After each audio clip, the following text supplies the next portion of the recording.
Hi everyone, xin chào mọi người. Các bạn có biết không, để được thành một nhà actuary tiêu chuẩn ít nhất là ở bên Canada với bên Mỹ thì các bạn phải có từ 10 đến 12 cái chứng chỉ khác nhau. Lúc ban đầu thì mình mất tới 3 năm để được chỉ có 3 cái chứng chỉ thôi.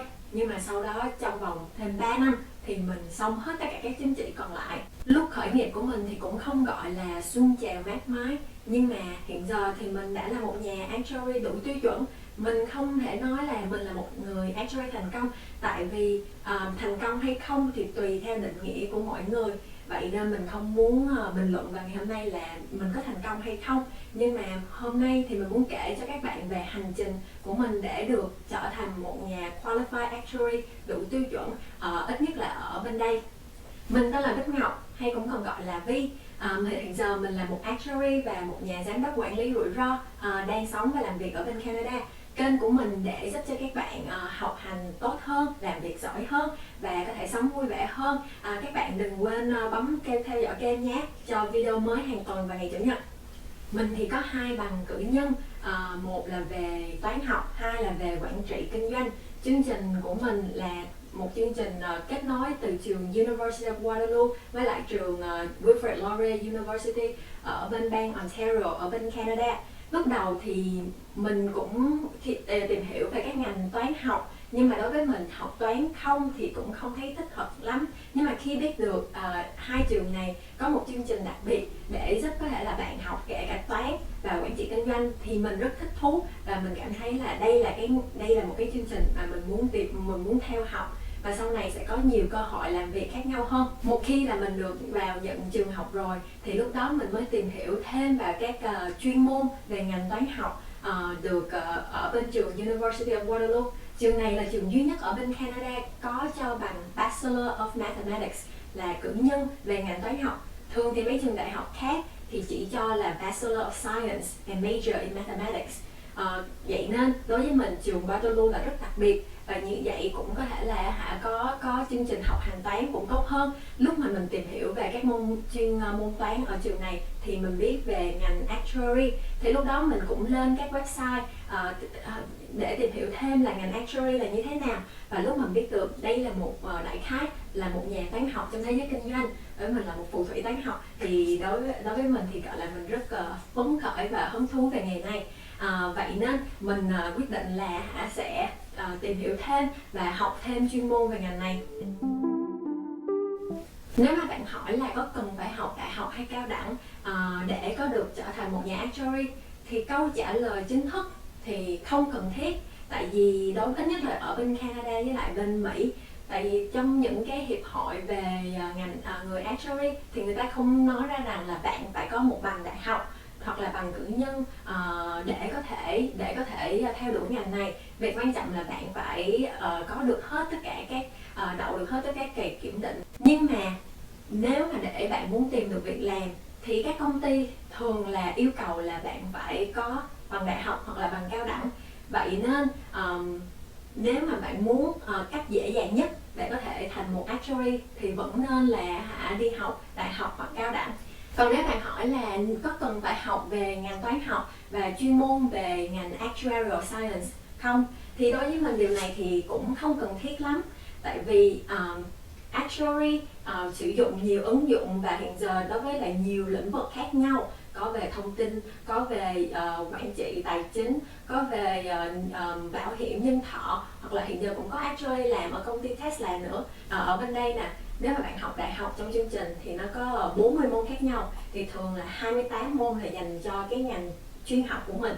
Nhưng mà 12 môn còn lại thì bạn có thể học tất cả các những cái ngành khác nhau. Thì đối với mình, bạn có thể ngành chuyên môn là về toán học hoặc là về liên quan đến lại tài chính để giúp bạn dễ thi hơn các cái bằng về actuarial science. Nhưng mà cái phần mà cái cuộc học mấy cái môn phụ 12 môn đó thì bạn nên học về giống như là quản trị kinh doanh nè, giống như để như vậy thì sau này nếu bạn muốn ra làm thì bạn cũng có một cái kiến thức thực tiễn hơn và có thể giúp bạn thăng tiến nhanh hơn trong công việc. Nhưng mà nếu mà bạn muốn là mình sẽ trở thành giáo sư hoặc là đi dạy hoặc là đi nghiên cứu sau này, thì việc về học về giống như là kinh doanh gì thì cũng có thể là cũng không cần thiết mấy. Nhưng mà nếu mà bạn vẫn chưa biết thì mình thấy là học nhiều cái khác nhau thì tốt với bản thân mình hơn là chỉ chuyên trọng vào một chuyên môn. Hiện giờ thì có một số hiệp hội về cho actuary đồng ý là bạn có thể thay thế những cái môn học ở trong trường đại học là cái chứng chỉ. Thì như vậy thì nó sẽ có tốt lợi, nó sẽ có hiệu quả hơn nếu bạn chọn học về ngành chuyên môn, về ngành actuary science. Điều này thì cũng tùy là theo nước như thế nào. Mình thì hiện giờ cũng không phải là nắm rõ lắm về phần này, bạn cũng có thể tìm hiểu thêm. Mình sẽ để link trong phần comment để bạn thấy là có phải là nên cần học chuyên môn về ngành hay không, hay học ra rộng hơn một tí về các ngành khác nhau. Nói chung là nếu bạn học về economics, business, finance, engineering, computer science, mathematics, mình nghĩ là những cái ngành như thế này thì cũng là ok thôi. Mình không thấy hối hận vừa học 2 bằng cử nhân về toán và quản trị kinh doanh, tại vì mình cảm thấy đó là một cái phối hợp rất tuyệt vời và có thể mở rộng ra được rất nhiều cơ hội sau này. Nhưng mà nếu mà mình quay lại thì chắc mình sẽ ham học thêm một tí là về toán học. Thì ngoài là chuyên môn là về actuarial science, mình có thể là học phụ về công nghệ thông tin. Tại hiện giờ đối với mình thì mỗi người cái kỹ năng giống như là developing hoặc là kỹ năng về công nghệ, mấy cái lập trình, thì mấy cái này là điều rất quan trọng đối với tương lai. Nếu mà học sớm hơn, biết nhiều hơn một tí thì sẽ tốt hơn. Nhưng mà cũng như vậy, hiện giờ mình đang học thêm thạc sĩ về ngành công nghệ thông tin. Không học được ngày xưa thì học bây giờ thôi, không sao hết. Thật ra thì ngày xưa 2 đến 3 năm cuối trường đại học mình khá là ham chơi, vậy nên mình mất tới 3 năm mới xong được 3 cái chứng chỉ. Mình thi cái chứng chỉ thứ nhất là vào năm thứ 3 đại học. Lúc đó thì mới bắt đầu học vô chuyên môn của môn toán nhiều hơn về actuarial science. Thì lúc đó thì thi cái chứng chỉ đầu tiên là về probabilities. Thì cái chứng chỉ này thì mình không có học bài, mình chỉ có dựa vào những cái chương trình học ở trong trường thôi. Vậy nên mình thi 3 lần mới đậu. Tại không học bài mà chỉ có học 1-2 ngày trước khi đi thi thì làm sao mà đậu nổi. Vậy nên điều quan trọng là mặc dù là nếu mà bạn có biết về kiến thức thì bạn cũng phải ôn thi và thực tập những cái câu hỏi ra luyện thi thì bạn có thể đậu được. Ham chơi mà, nhưng mà không sao. Lúc bắt đầu thì nhờ ham chơi thì sau này mới biết được là khả năng mình có thể là như thế nào, mà mới biết được là hối hận để sau này học tốt hơn, mà đậu thì nhanh hơn mấy cái chứng chỉ khác. Làm như thế nào mà mình có thể thi được tất cả các chứng chỉ còn lại trong vòng 3 năm thì cái đó là có nhiều cái tip khác nhau. Các bạn có thể xem video về 10 productivity tips ở đây mà để các bạn có thể thấy ha. Nhưng mà xong cái chứng chỉ đầu tiên, nếu mà bạn hỏi là có nên thi tiếp hay không, thì đối với mình, nếu mà bạn phải chọn giữa việc thi tiếp và chọn giữa việc kiếm việc làm thực tập vào mùa hè hoặc là trong chương trình thực tập sinh, thì mình thấy rằng bạn nên lo về việc thực tập, thì cái điều đó sẽ thực tiễn hơn. Tại vì kể cả khi mà bạn thi đậu một số hai cái chứng chỉ đi, nhiều người cũng sẽ thi được, nhưng mà điều quan trọng là khi bạn làm việc, cái hiệu quả của bạn như thế nào, cái khả năng của bạn như thế nào. Đối với mình, điều quan trọng là vẫn phải tìm được việc làm để được việc làm liên quan về ngành này, hoặc là có những cái kinh nghiệm có thể giúp bạn phát triển cái transferable skills để giúp cho bạn có thể tìm được việc sau này về ngành actuary. Thì như vậy thì điều đó là quan trọng hơn nhiều.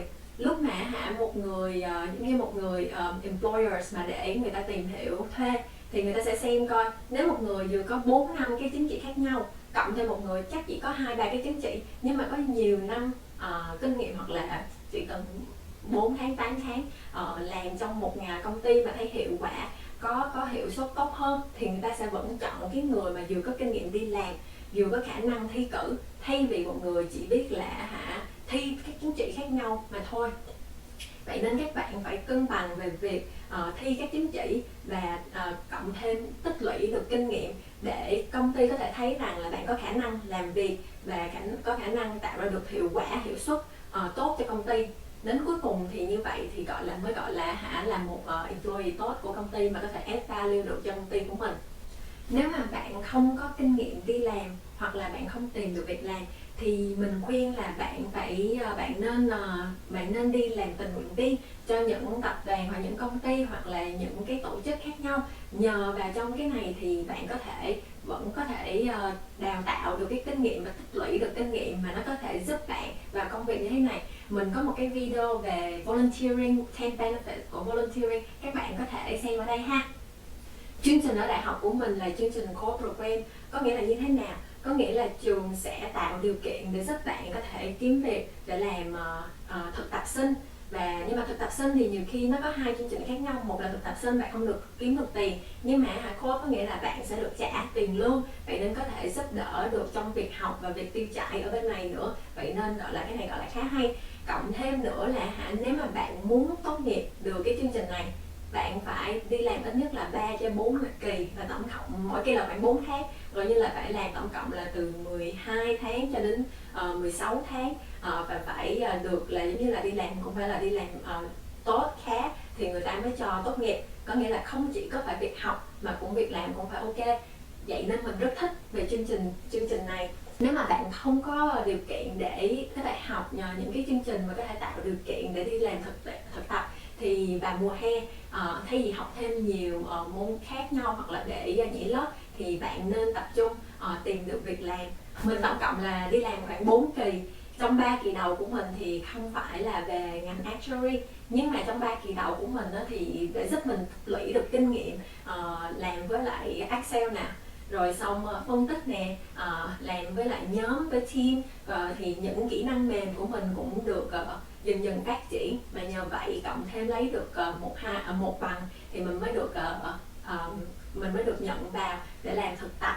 Và cái kỳ cuối của mình ở công ty hiện giờ mình đang làm, lúc mà mình làm việc sau cái kỳ cuối của mình thì lúc đó là năm cuối cùng rồi, thì đối với tụi mình bên đây là bắt đầu kiếm việc cho chính thức để sau này ra trường thì có việc làm. Thì mình cũng phải nói rằng cạnh tranh cũng không có dễ dàng gì, tại vì về cái lớp mà ra cho về ngành actuary science thì cũng cả hơn 100 người rồi. Mà ở bên đây nếu mà về công ty nhờ bảo hiểm nhân thọ lớn thì chỉ có khoảng 4 công ty thôi. Thuê thì mỗi năm thì người ta cũng chỉ thuê khoảng 5 đến 10 người. Vậy nên cạnh tranh là điều không thể nào mà tránh khỏi. Cộng thêm đâu chỉ có trường mình có ngành actuary science, các trường khác cũng có nữa. Vì vậy lúc đó thì thực ra khi ban đầu thì sau khi phỏng vấn thì mình bị từ chối ở công ty hiện giờ. Mình cũng cảm thấy ấm ức lắm chứ, tại vì mình nghĩ là mình là người có khả năng, nhưng mà mình có khả năng thì người khác cũng có khả năng. Mà nhiều khi mấy cái này không phải là do bạn giỏi hay không, mà là bạn có giỏi hơn cái người đang cùng apply với bạn hay không. Điều quan trọng thì cũng không nên cảm thấy thất bại, mà phải là phấn đấu, phải xem là mình có thể làm những cái gì tiếp tục để có được đạt được cái mà mình muốn sau này.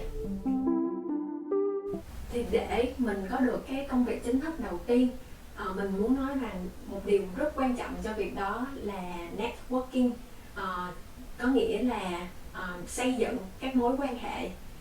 Lúc mà mình làm cho công ty của mình ở thực tập được 4 tháng thì mình cũng đã có những mối quan hệ tốt với sếp mình, với lại một số người lo về cái chương trình Actuarial Student Program ở trong công ty. Thì lúc đó thì mình biết rằng mình thì cũng không có phải là không tốt hoặc là không có khả năng được công ty thuê, mà có thể mà người ta chọn những người khá hơn mình vào lúc đó. Nhưng mà có nghĩa là nếu mà có thêm cơ hội thì có thể là mình sẽ được công ty thuê thôi. Vậy nên sau khi mà mình hết dịp thực tập, mặc dù bị từ chối nhưng mà mình vẫn giữ mối quan hệ rất tốt với lại sếp mình và với các người khác ở trong công ty. Và lúc đó thì mình cũng đi vào tham dự vào những cái conference dành cho actuarial student để kết nối với công ty khác. Thì mình cũng tìm hiểu các công ty khác, cộng thêm mình vẫn giữ báo cho lại người ở bên công ty hiện giờ của mình là mình vẫn hứng thú và muốn làm việc cho công ty. Thì sau đó là 5 tháng là mình nhận được một cú điện thoại nói rằng là mình được cái job offer ở công ty hiện giờ của mình. Vậy nên mình thấy rằng chính xác là networking là very important, rất quan trọng, với lại việc bạn có thể được mọi người nhớ đến mình để có thể nếu mà có cơ hội kế tiếp thì bạn sẽ được cái cơ hội đó. Vậy nên bạn nên lúc nào là cũng phải tìm được những lúc nào thì cũng phải quan hệ tốt với mọi người. Bạn có thể cảm thấy là nhiều khi là cái networking này giống như là đi cửa sau, nhưng mình không nghĩ như thế.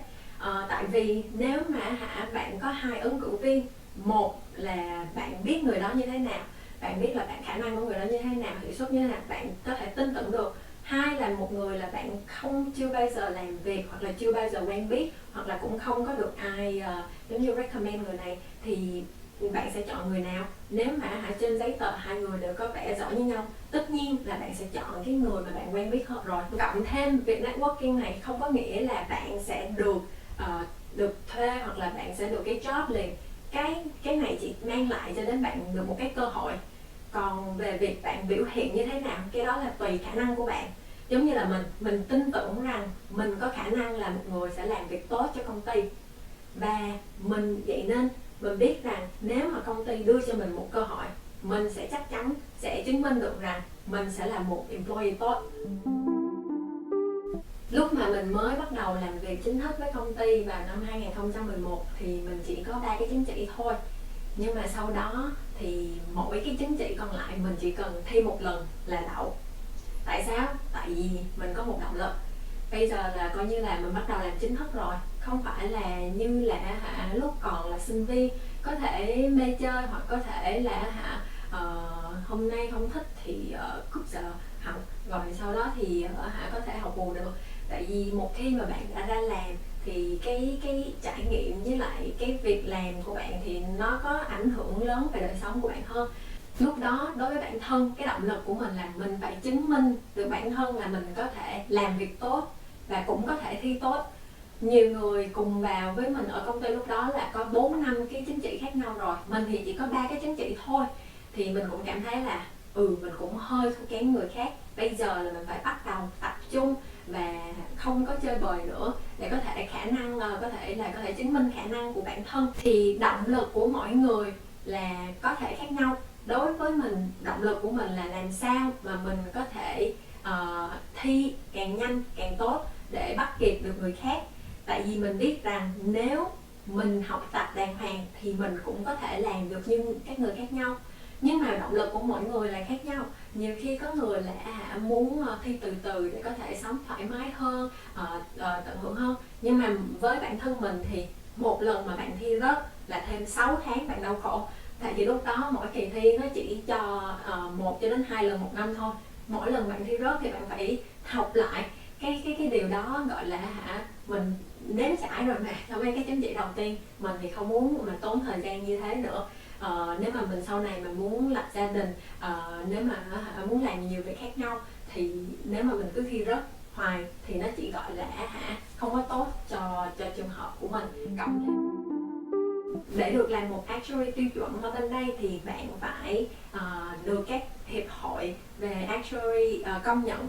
Thì bên đây thì bạn có thể chọn thi ở Society Actuaries hoặc là về Casualty Actuarial Society. Lúc đó cách giải thích đơn giản nhất về hai cái hiệp hội này đó là Society of Actuaries, SOA là dành cho những người muốn làm về mảng bảo hiểm nhân thọ, mà còn về Casualty Actuarial Society là dành cho những người muốn làm về mảng bảo hiểm nhà cửa hoặc là xe cộ. Hai cái tính chất nó khác nhau tại vì cái phần rủi ro, một là nếu bạn muốn làm về rủi ro nhân thọ thì cái rủi ro đó là dành cho 50 năm, 100 năm, tại vì nhân thọ mà đời sống của con người thì dài hơn.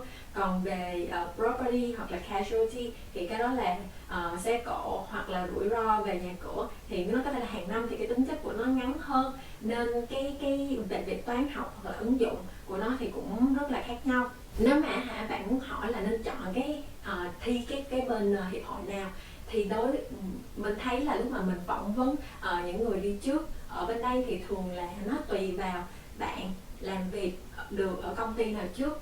Tại vì thường thì có thể là lúc mà bạn đi làm thực tập hoặc bạn sinh ra trường thì để có được công việc chính thức, bạn sẽ là apply cho rất nhiều công ty khác nhau.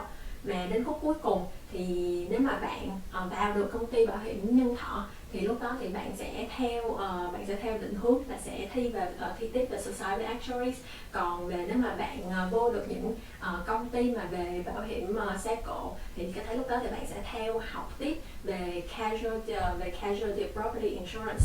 Ít nhất là ở bên đây thì hai cái hiệp hội đó, hai cái kỳ thi hoặc là hình như ba cái kỳ thi đầu tiên là giống nhau kể cả bên hai phía. Vậy nên bạn cũng không phải là quyết định là mình phải theo cái hiệp hội này hay hiệp hội kia ngay lúc đầu. Ngoại trừ lý do là mình đã làm ở một công ty bảo hiểm nhân thọ, nhưng mà mình cũng thích về cái education hoặc là cái exam mà ở bên Society Actuary cho phép hơn. Ở bên Society Actuaries thì nó có 6 cái pathway khác nhau. Bây giờ là Corporate Finance and Enterprise Risk Management, Quantitative Finance and Investment, Individual Life Insurance and Annuities, Retirement Benefits, Group and Health Insurance và General Insurance.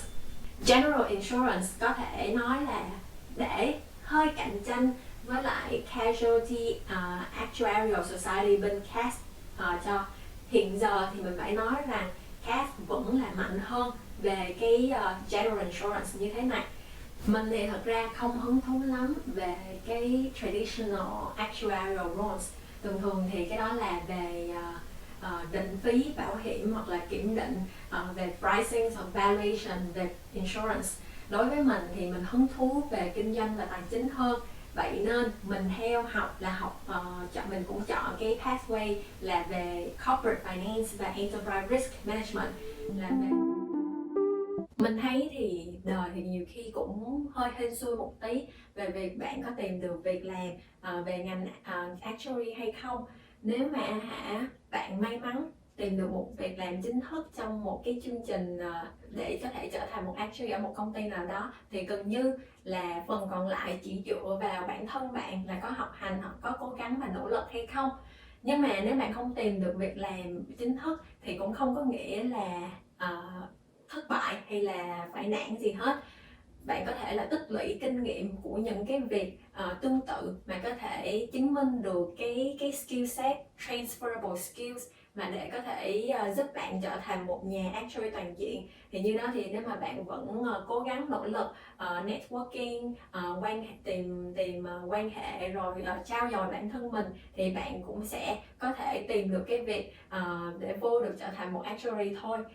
Và nếu mà bạn đã có được việc chính thức cho một cái actuarial role để sau này có thể phát triển trở thành một nhà actuary, thì bạn không chỉ nên tập trung thi cử mà bạn phải vừa thi vừa làm và phải chứng minh rằng mình có thể thi đậu và mình cũng có thể làm tốt ở công ty.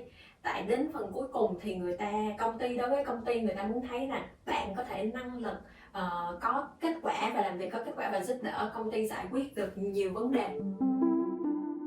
Ở Society of Actuaries thì trong mấy năm gần đây người ta đã develop một cái competency framework để giúp cho mọi người muốn làm một actuary phải có giỏi toàn diện về những lĩnh vực khác nhau. 8 lĩnh vực đó là communications, là kỹ năng giao tiếp, result oriented solution, là lúc bạn làm việc phải có định hướng, phải có hiệu quả, strategic insight and integration, là bạn phải có cái nhìn sâu sắc về chiến lược, và sau đó là technical skills and analytical problem solving, đây là về kỹ năng kỹ thuật, phân tích và giải quyết được vấn đề.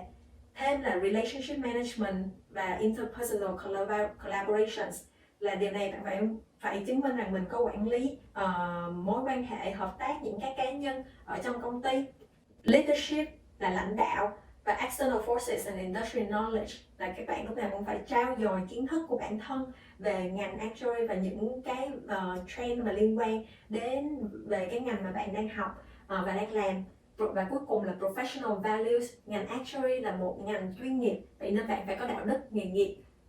Như vậy đối với bản thân mình, lúc nào mình cũng vừa học vừa làm, mình cũng volunteer làm tình nguyện viên cho những cái tổ chức khác nhau để có thể nâng cao được những kỹ năng mềm mà có thể là ở trong công ty mình chưa có được cơ hội để có điều đó. Đặc biệt là thí dụ như là kỹ năng lãnh đạo thì nó sẽ dễ dàng hơn là có thể dễ dàng hơn để kiếm được và phát triển được những kỹ năng đó cho những cái tổ chức làm tình nguyện ở phía bên ngoài hơn là so với ở trong công ty. Và từ đó thì công ty thì người ta mới cảm thấy là mình có những cái kỹ năng như vậy và những có kinh nghiệm như vậy, thì người ta sẽ có thể là lúc mà mình apply cho những cái job khác ở trong công ty hoặc là cho những công ty khác thì mình sẽ có khả năng là đạt được cái job đó hơn. Một khi là bạn đã xong hết các chứng chỉ về ở SOA hoặc là ở CAS thì ở bên Canada bạn vẫn phải được Canadian Institute of Actuaries chấp nhận là một thành viên.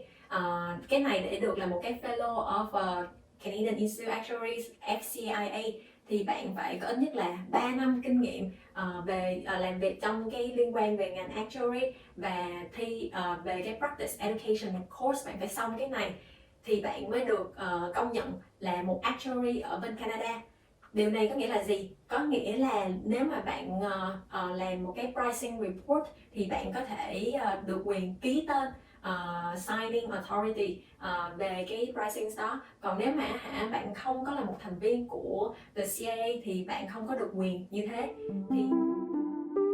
Và một khi là bạn đã có được FSA và FCA, hiện giờ là coi như là bạn đã trở thành một nhà actuary đủ tiêu chuẩn rồi. Và bây giờ mới gọi là lúc mà có nhiều thách thức hơn. Tại vì trong cái thời gian mà bạn đi từ một actuary student cho đến một cái qualified actuary thì ít nhất ở trong công ty mình là chỉ cần là bạn làm tốt công việc của mình và bạn đậu được các chứng chỉ, tất nhiên thì bạn sẽ được lên lương, rồi bạn sẽ có thể là được lên chức dần dần. Nhưng một khi mà bạn đã được là một nhà actuary, qualified actuary đủ tiêu chuẩn thì bây giờ là đến lúc bạn có thể chứng minh về khả năng lãnh đạo của mình. Đây là điều quan trọng, là nếu bạn muốn không chỉ là một người làm về giống như là actuarial specialist hoặc một actuary chỉ làm những công việc chuyên môn, mà sau này bạn muốn trở thành một nhà lãnh đạo có tiếng nói ở trong công ty thì bạn phải những kỹ năng mềm mà trong cái phần competency framework mà mình vừa mới nói, điều này càng quan trọng hơn. Xem xét về phần mình làm việc từ lúc mà chỉ bắt đầu làm ở trong cái chương trình actuarial student cho đến lúc mình là một cái qualified actuary thì mình có thể thấy rằng những cái việc đầu tiên thì cái phần technical skills này, cái kỹ năng kỹ thuật của nó là quan trọng hơn, mà cái chương trình mà bạn cực kỳ là nên biết đó và giỏi là về Excel. Mà nếu mà bạn biết được về những cái lập trình giống như là cái phần VBA, mà đối với bây giờ thì bạn nên biết về R hoặc là Python thì nó sẽ giúp ích hữu hiệu cho bạn hơn.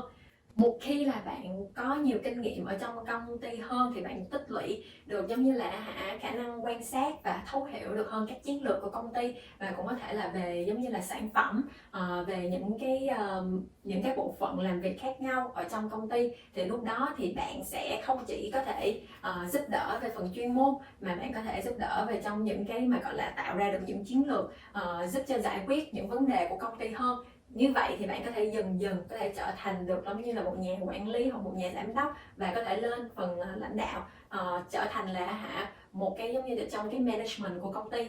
Mình hy vọng là thông qua cái chia sẻ của bản thân mình về cái cuộc hành trình của mình trở thành một nhà actuary đủ tiêu chuẩn thì bạn sẽ tìm được một số thông tin hữu ích.